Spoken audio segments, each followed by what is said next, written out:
Hello बच्चा लोग, आज है 3rd मई और परसों दैट इज 5 मई को है वो ऐतिहासिक दिन जिस दिन के लिए आपने बहुत लंबे टाइम से तैयारी की है, बहुत लंबे टाइम से आप प्रिपेयर कर रहे हो और उसी प्रिपरेशन को एक फाइनल टच देने के लिए हम आए हैं और साथ लेकर के आए हैं 20 मोस्ट रिपीटेड क्वेश्चंस। और ये जो 20 क्वेश्चंस हैं बेटा, ये पूरे बायोलॉजी सेक्शन से हैं, बॉटनी से भी और ज़ूलॉजी से भी। तो टाइम वेस्ट नहीं करते हैं यार, जल्दी देखते हैं, ठीक है। पहला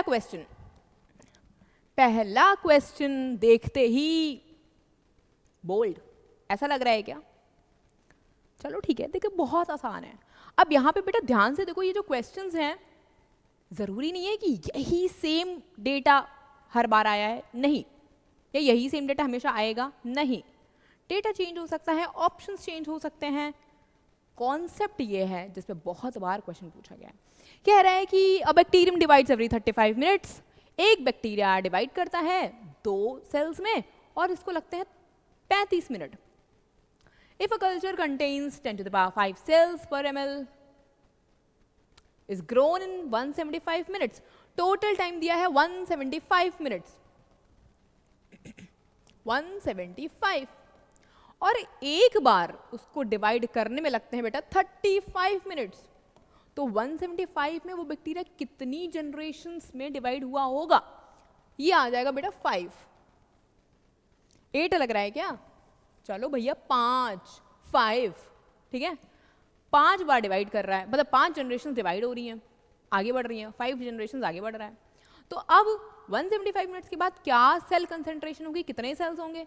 तो ऑब्वियस सी बात है, एक बार में डिवाइड करता है तो डबल हो जाता है। स्टार्टिंग में थे 10 to the power 5 सेल्स,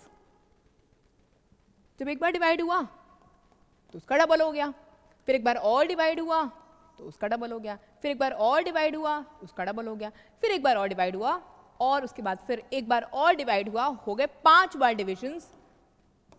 आपका आंसर आ गया है।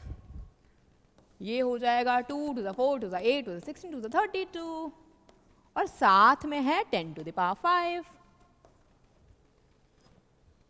आगे बढ़ते हैं, बहुत आसान सवाल था, आगे देखते हैं। इन malaria shivering occurs when.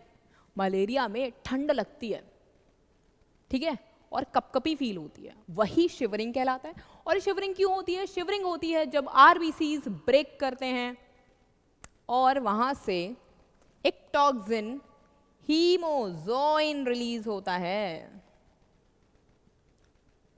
Malarial parasite की लाइफ साइकिल से क्वेश्चंस बहुत बार पूछे गए हैं, ठीक है, तो एक्सपेक्ट करिए एक क्वेश्चन।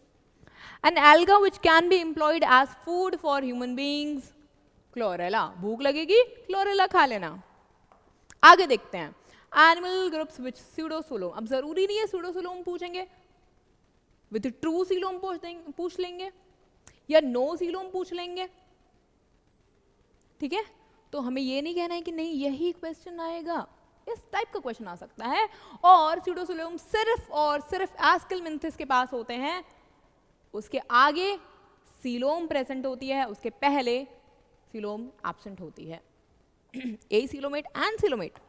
आगे देखते हैं। हाइड्रा और coelenterates generally include animals which are. अब अगर हाइड्रा की बात करते हैं तो भाई ऑप्शन देखो, यहाँ पे देखो रेडियल रेडियल रेडियल रेडियल हर जगह लिख दिया है, तो इसको तो हमें देखना नहीं है, हमें देखना है सीलोमेट सीलोमेट, ए सीलोमेट सीलोमेट, डिप्लो डिप्लो ट्रिप्लो ट्रिप्लो, है ना। तो अगर हाइड्रा की बात करें तो बहुत प्रिमिटिव एनिमल्स है, वहां तक ट्रिप्लोब्लास्टिक एनिमल्स होते ही नहीं है, या ये कह दें कि वहां तक मीजोडर्म बना ही नहीं होता है। तो इन्हीं दोनों ऑप्शंस में से कुछ होगा। और अभी हमने इसके पहले वाले क्वेश्चन में देखा था कि सूडोसीलोम जो है वो बेटा एस्केलमिंथिस में और उसके बाद के फाइलम्स में सीलोम प्रेजेंट है, तो सीलोमेट तो हो ही नहीं सकता। अब यही आंसर है। आगे बढ़ते हैं, जल्दी से फटाफट अगला क्वेश्चन देखते हैं। Absence of excretory organs. भाई ये देखते ही तुम्हारी आंखें चमक जानी चाहिए और पेन सीधा एकाइनोडर्मेटा पे जाना चाहिए।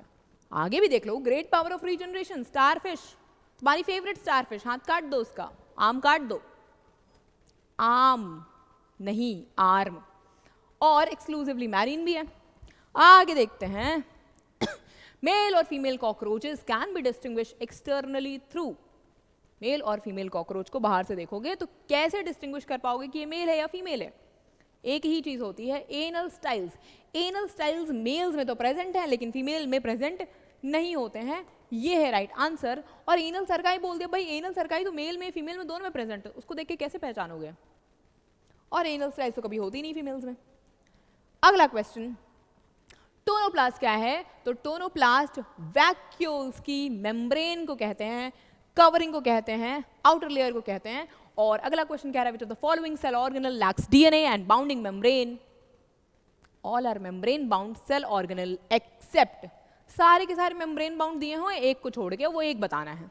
तो भाई राइबोसोम, बहुत बार पूछा गया है ये क्वेश्चन, बहुत बार। अगला क्वेश्चन देखते हैं। और जब भी हमें ऐसा कुछ क्वेश्चन दिखता है हम डर जाते हैं कि इतना बड़ा सा टेबल देखना है और ये डायग्राम भी है, कैसे करेंगे? ठीक है, बहुत आसान। देखो एंजाइम्स बहुत इंपॉर्टेंट टॉपिक है, एंजाइम से बहुत बार क्वेश्चन आए हुए हैं, तो एंजाइम्स का ही हम कह सकते हैं क्वेश्चन है। और यहाँ पे बोल रहा है कि भाई एक फिगर बना हुआ है, सबस्ट्रेट प्रोडक्ट में कन्वर्ट हो रहे हैं एंड लेबलिंग्स दी हुई है कुछ ABCD, और हमको ये बताना है कि वो लेबलिंग सही कहाँ से। अगर आप इसको ध्यान से देखोगे, इस डायग्राम को, हमें नहीं पता A क्या है, B क्या है, C क्या है, D क्या है, लेकिन आप डायग्राम को ध्यान से देखिए, इस एक्सिस पे प्रोग्रेस ऑफ रिएक्शन की रिएक्शन आगे आगे बढ़ रही है, और इस एक्सिस पे हमेशा होता है पोटेंशियल एनर्जी, क्योंकि यहाँ पे सबस्ट्रेट है, पोटेंशियल एनर्जी ज़्यादा है, कन्वर्ट हो गया प्रोडक्ट में, पोटेंशियल एनर्जी कम है, तो B मतलब पोटेंशियल एनर्जी होना चाहिए। और B देखो पोटेंशियल एनर्जी सिर्फ एक ही ऑप्शन में है, यही करेक्ट है, बाकी आपको देखना ही नहीं है। आगे देखते हैं, who proposed the cell theory? Schleiden and Schwann. कुछ सोचना ही नहीं है, बहुत आसान। आगे देखते हैं, फिर से ऐसा कुछ मिल गया तो भाई हम कह रहे हैं कि यार सब कुछ नहीं हम चेक कर पाएंगे, हमें एक ही दो चीज़ें आती हैं। हमको पता है कि बेसोफिल्स जो है ये हिस्टामिन और हिपैरिन सिक्रीट करते हैं। बी का मैच 1 के साथ होना चाहिए, बी का 1 के साथ एक ही में है, लकी। आगे बढ़ते हैं, ऐसे आप बहुत जल्दी जल्दी क्वेश्चंस कर सकते हैं एग्जाम में। लिपिड सिंथेसिस कहाँ होती है? Smooth endoplasmic reticulum. और प्रोटीन सिंथेसिस कहाँ होती है? Rough endoplasmic reticulum. और मास्ट सेल्स क्या सिक्रीट करते हैं? अभी हमने देखा, हिस्टामिन, हिपैरिन और सेरोटोनिन, सारे के सारे all of the above. Ciliated columnar epithelium cells in humans are known to occur in ciliated columnar epithelium cells कहाँ प्रेजेंट होते हैं? तो सीलिया है, किसी न किसी चीज़ को मूव कराने की कोशिश करेगा, ब्रोंकियोल्स और फैलोपियन ट्यूब्स में, ब्रोंकियोल्स में म्यूकस, फैलोपियन ट्यूब्स में एग, ओवम, उसको मूव कराएगा। तो बेटा इस टाइप के टिश्यू से रिलेटेड, टिश्यू के एग्जाम्पल से रिलेटेड एक क्वेश्चन बहुत बार पूछे गए हैं। The junction between the axon of one neuron and the dendrite of the next। अरे बहुत बार साइनैप्स पे क्वेश्चन आया हुआ है भाई, ये साइनैप्स है।